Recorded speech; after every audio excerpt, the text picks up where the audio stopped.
Did we do a sound check? I think they've been doing sound checks on us. While we were chatting.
Welcome to Conversations with Barbara.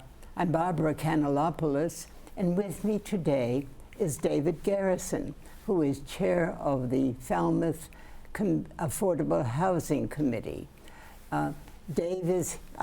Let's begin, Dave, by talking about the nature of the problem, the nature of the challenge we have in establishing affordable housing in Falmouth. Certainly, Barbara. First of all, I want to thank you for inviting me. It's an honor to be here with you, and I'm looking forward to the conversation. Housing is a serious problem, not just in Falmouth, but all across the Cape. So our conversation today about the nature of the challenge here is a story that's common to all of the towns on the Cape to various degrees. For many of the people who are living in Falmouth, raised here, and this has been their life, they started their lives at a time when there were summer visitors to some extent, but there was sufficient housing, both rental and home ownership, to purchase. And so people were able to raise their children. Children went to school. If they wanted to live here, there was a place for them to buy or to rent, and so forth. That cycle, natural cycle in the U.S. in many places, has changed here on the Cape, because we now have a situation where much of the housing stock in these towns, including Falmouth, is owned by people who do not live here. They come during the summer, they spend some time, but the houses are mostly empty for the rest of the year. And that has gradually eaten up most of the stock that would be available for this process of people who are local people who are working here, living here to rent or to buy. So we don't have sufficient stock for people to be able to stay if they choose to live here and work here. And that's, as I say, common to the Cape. Because we are a summer community, we are our beaches that are so attractive to everyone, it would be a problem that a community like ours have. Right, and the problem, the challenge has been exacerbated by people who have chosen to retire to Falmouth, including my wife and myself, so we're part of that problem, if you will. And that process, which has been going on steadily now for decades, has raised the average age of residents in Falmouth to a relatively high level. And so people in this situation, retired folks, are here because they want to be here in this lovely town, and they want to be able to access certain kinds of services to make their life interesting. Of course. Everything involved in running a house, plumbers, electricians, carpenters, and so forth, staff in the restaurants, and so forth. Well, that's fine. Where are those folks going to live if they're going to work here? And there's the challenge. Yeah. There isn't sufficient housing for those folks who work in the service industry or who are involved in other activities in the town. They're all fundamental roles in order for us to have a thriving community that functions. That's right. critical roles when we're speaking about firefighters and police. Right, So- and nurses and teachers, yeah, and right. on it goes. I mean, it's hard to think about, even for the scientific community in Woods Hole, when someone comes newly minted as a graduate student, maybe with a PhD, to go to work at Hui, where do they live? Yeah. They would normally rent a place because if they're just getting started with their careers. That's what Yes. young people tend to do. We don't have sufficient rent. We have a very low percentage of rental housing in this town. There's just not options. So people end up staying with friends, or 2 or 3 or 4 or 5 or 6 to a room in the early going, and it's not ideal by any Right. way. So what you've just said makes me think that this challenge is sort of inevitable. It had to happen. Well, the inevitability perhaps flows from this mixture of summer residents filling much of the housing, and then the retirement community yes, on top yes, of those two yeah. things together I see, yeah. have really Yeah. put pressure on all I of these see. Cape Towns. So, yes, I see what you mean, that those were forces that came into being which made it inevitable, but not necessarily, would not have happened otherwise. Right. In theory, Yeah. and there are not many examples of this. I can't think of any actually right off the top of my head. In theory, if a town knew these forces were coming, they could have made plans and done things to create resources, rental housing, Oh, sure. for sale housing, and price range. It would have been hard to do.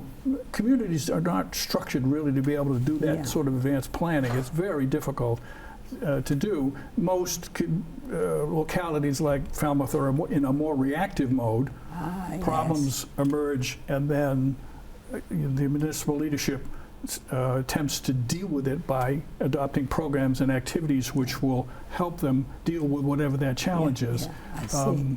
Rather than 10 years out saying, well, from 10 years from now we're going to have this problem, so we ought to do X. That's much harder kind of planning. Yes, yes, I see. And so it isn't certainly where the problem is being, let's call it the challenge is being addressed.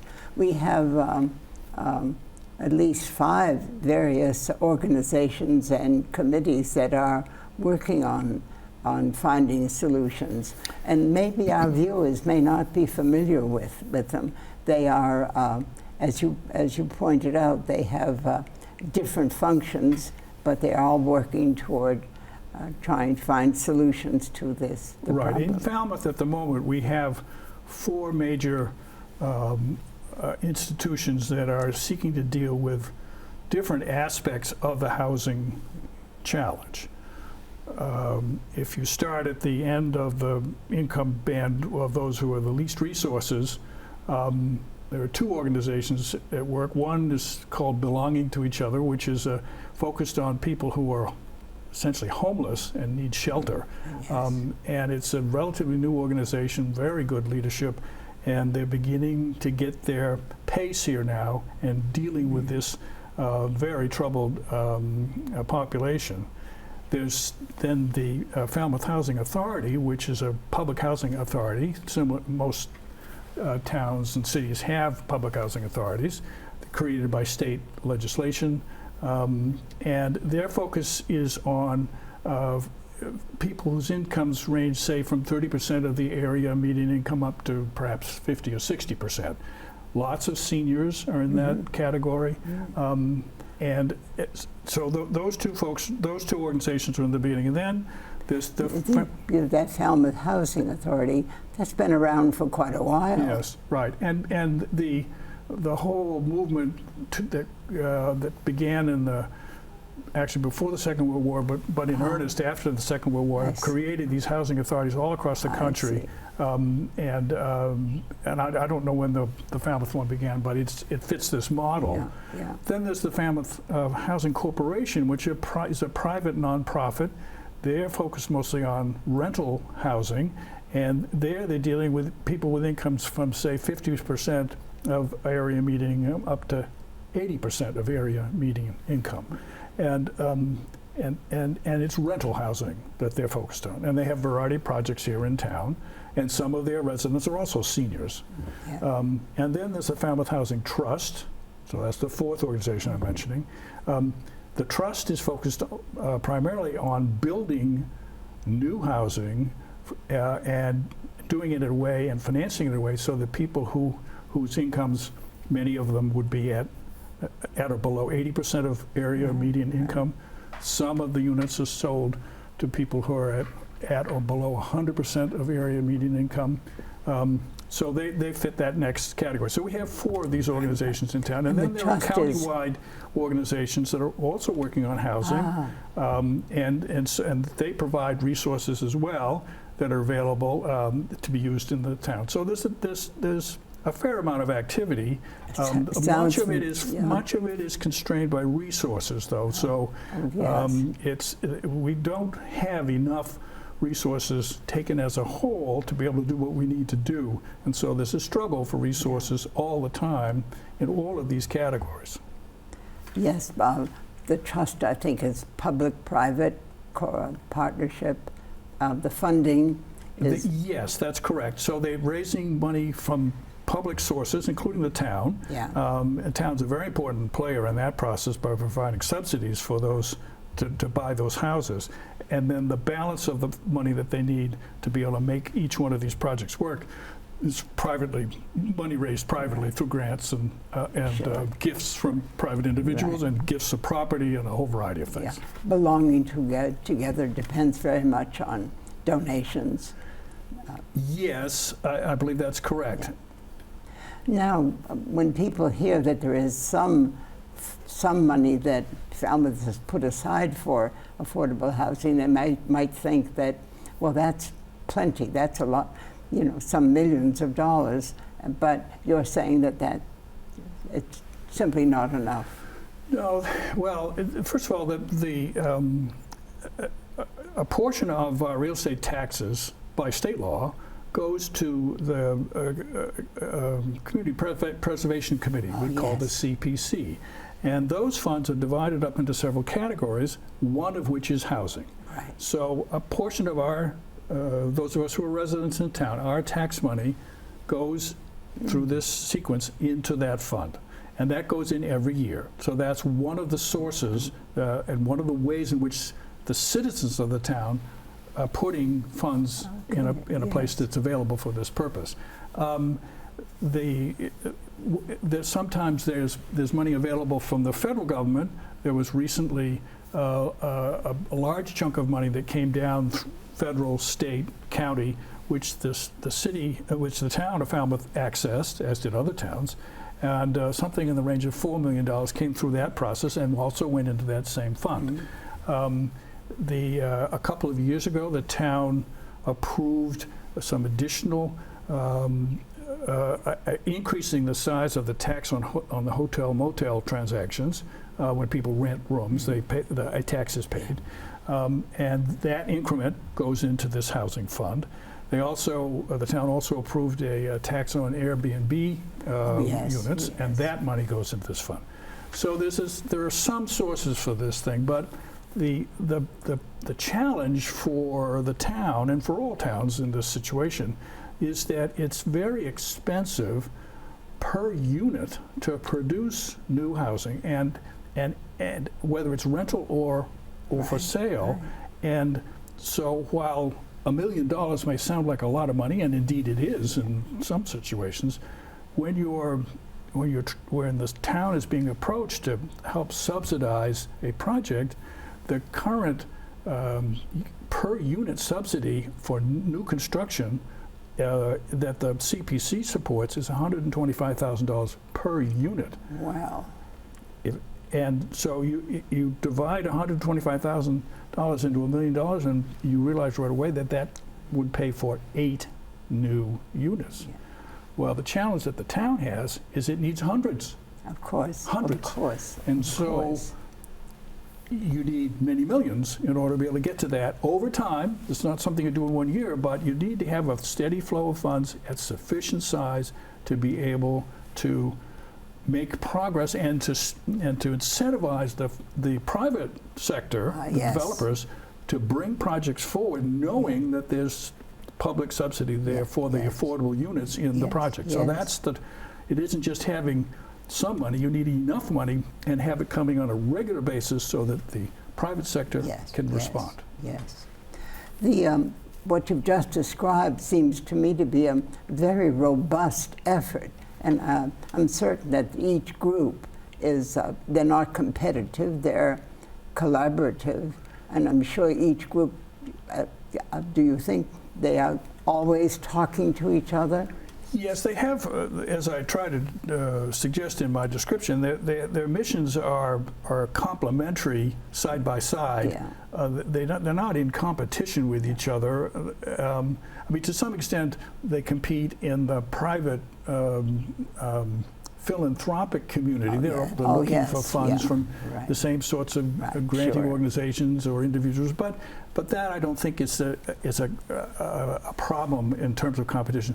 The leadership of the organizations communicate with each other all Good, the time, in my experience, and so I don't think that's a downside situation we have to worry about at the moment. I do remember that there was a town meeting where money was allocated for a Falmouth agent to be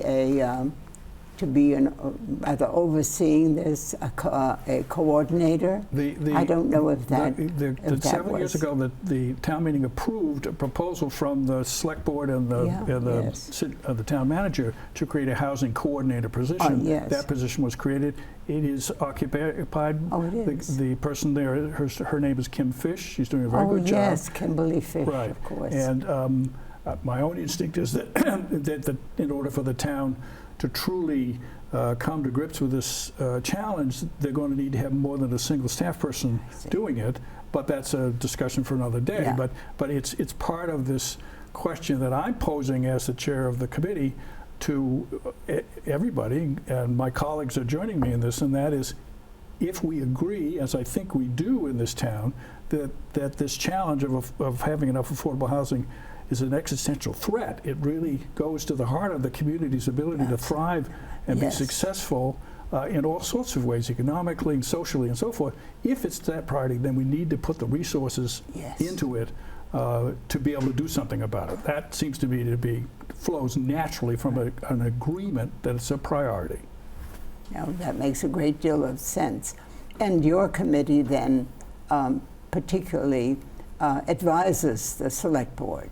That's correct. Yeah. The town, as similar to towns across Massachusetts, has lots of committees.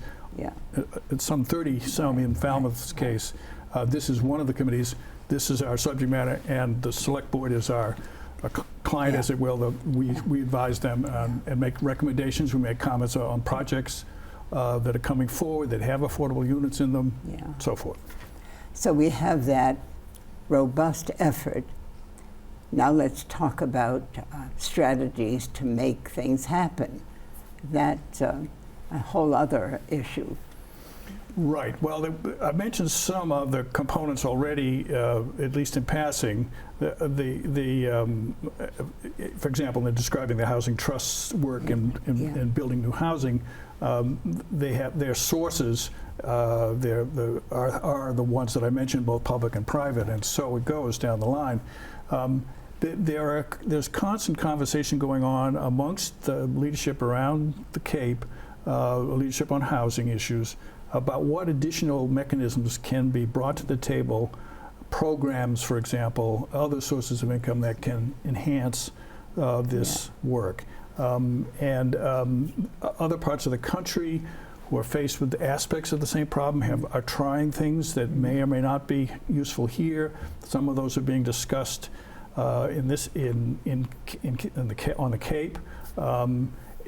So there's a variety of those challenges. One of the things that our committee has been working on and is suggesting that we add to this flow of funds that goes into the Affordable Housing Fund that the town oversees another source of revenue. In this case, what we're considering recommending is that that there be a fee charged on residential real estate sales, a so-called real estate transfer fee, Yes. and the fee would be on whatever the amount is that would be chosen above a certain level. So for the sake of an example, we may recommend something along these lines. I don't know, the committee hasn't decided, but it might look something like this. We might recommend that the amount of money that exceeds, let's say, $1 million in the sale, that the increment above $1 million, not the underneath, but the increment above would be taxed, and the tax might be 1% of the sales price, something like that.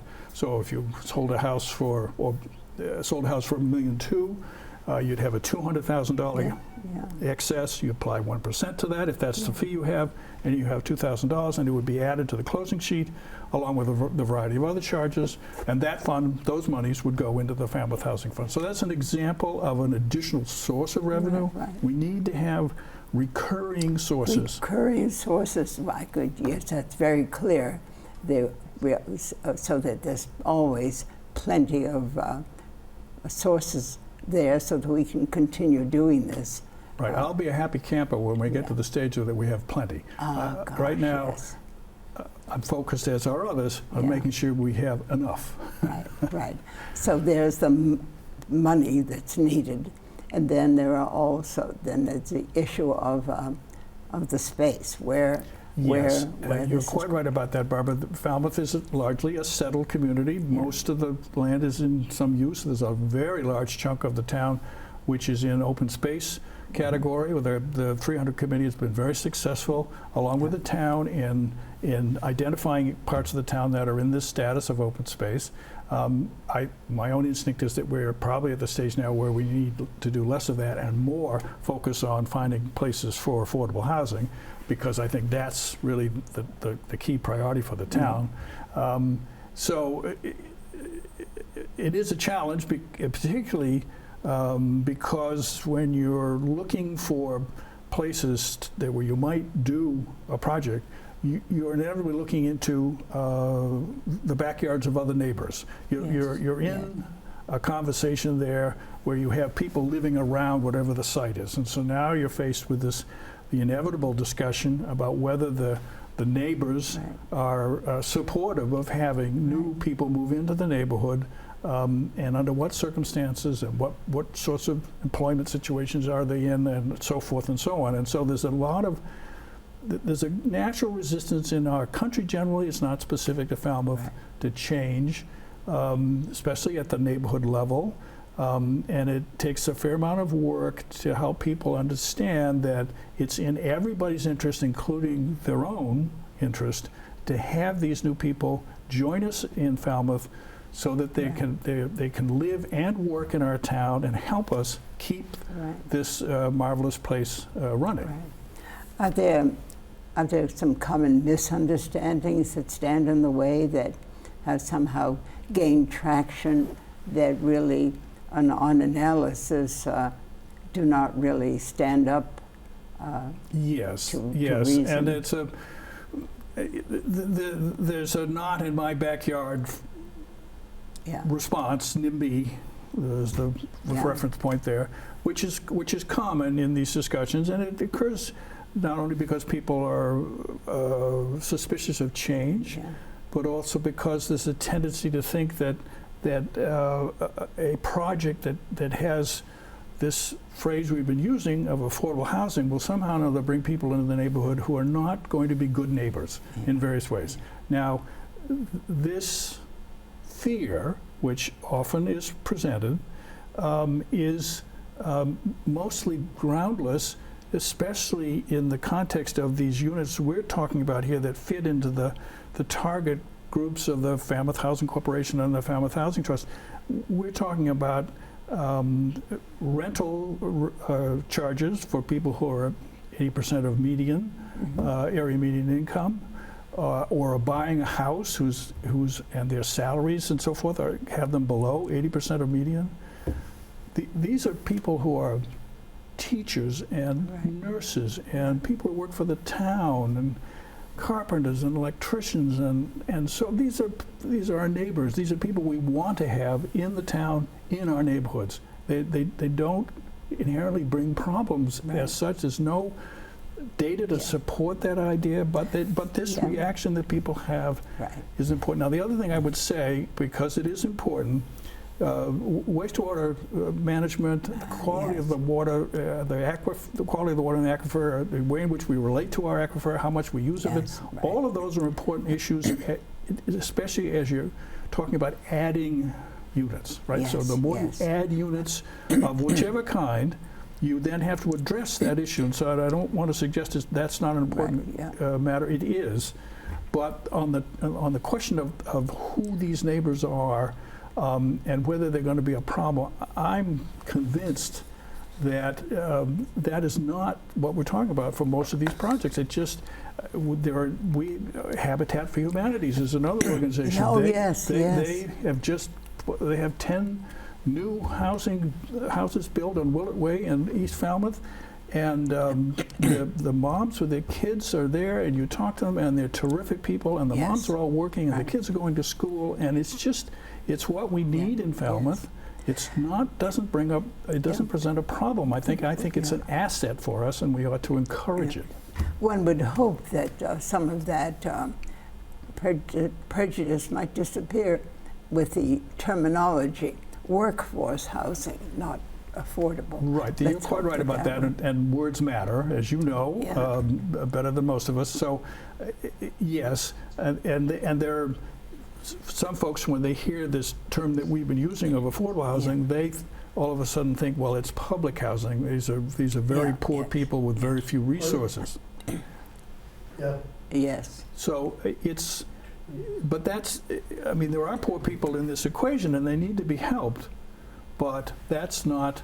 That's only a portion of what we're talking about. And most of these projects that we're working on now are not in that category. We're talking about folks that are in this 60 to 80% of area median income, which is where you've got to have a job, you need to have a car, you work every day. I mean, they're our fellow citizens, and we want them and need them. Gosh, you've made that very clear, and so that I'm thinking now that perhaps there are some needs then to look at zoning, perhaps some conventional zoning that we've had in the past may not work as well. Right. Creating places where all towns have zoning boards, and the zoning codes in most of these towns are structured around the basic idea that residential areas are mostly single-family homes on separate lots, and that's been the standard for most American cities for a long, long time, and you gradually, as in the case of Falmouth, you begin to fill the place up with single-family housing. Yes. If we're going to respond to this challenge, we're going to need to bring in not just more single-family housings, but really some denser developments, both on the rental side and on the home ownership side. And the zoning code doesn't really allow for that.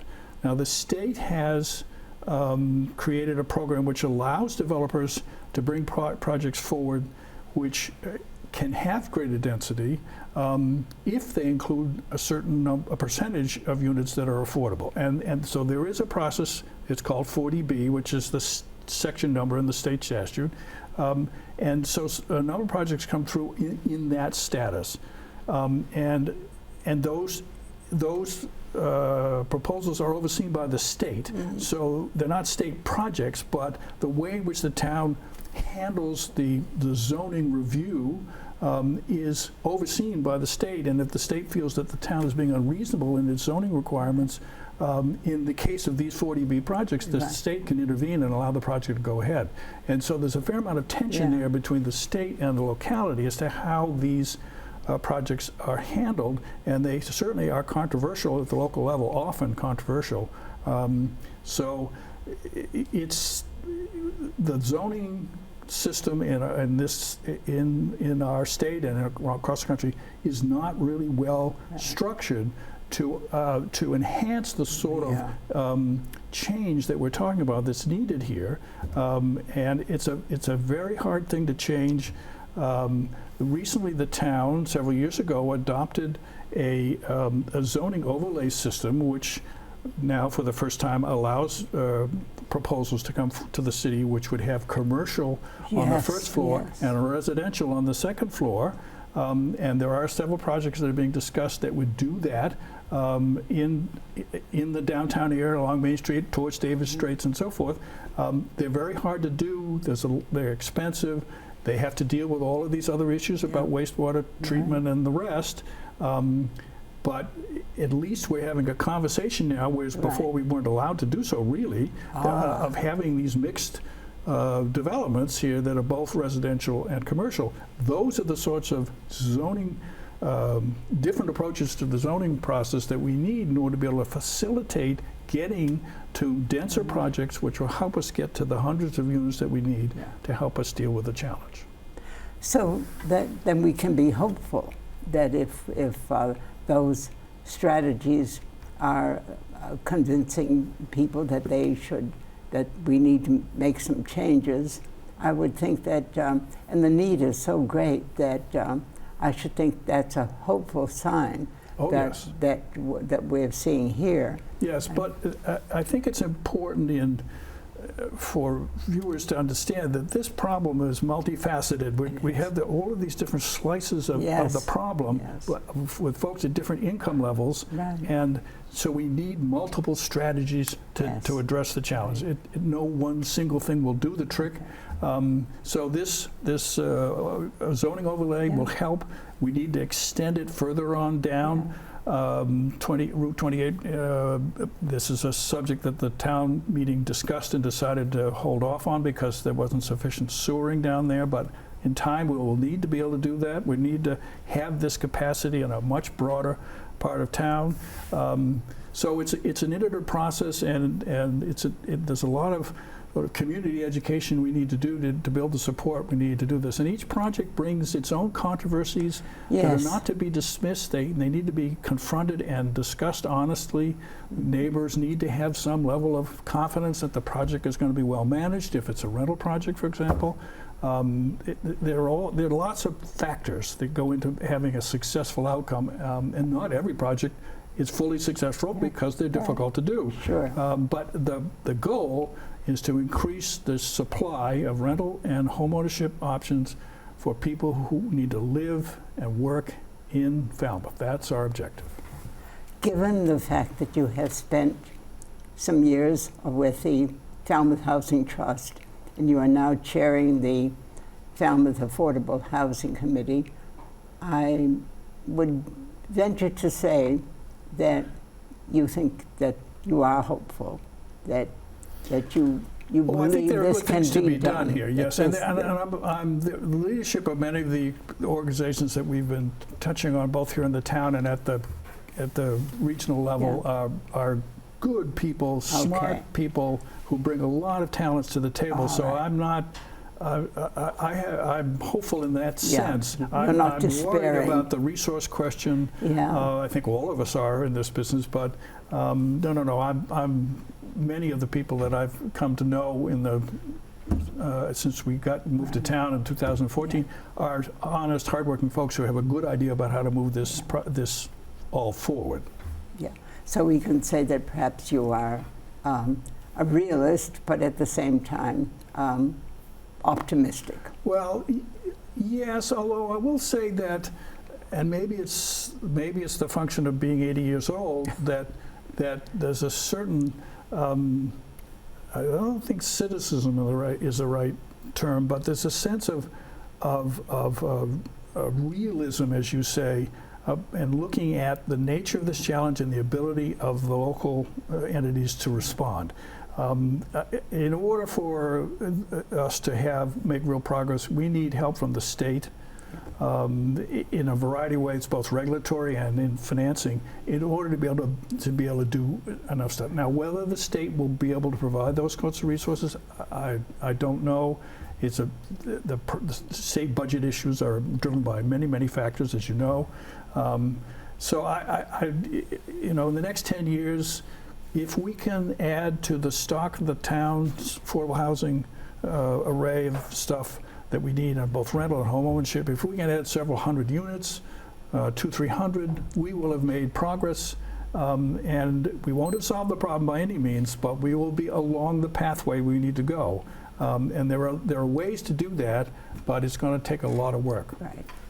Well, I am very grateful because what you have done is help us all to understand the nature of the problem, and that's very important.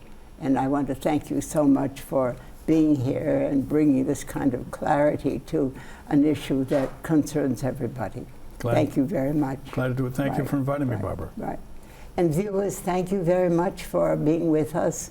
And I look forward to seeing you all next time on Conversations with Barbara.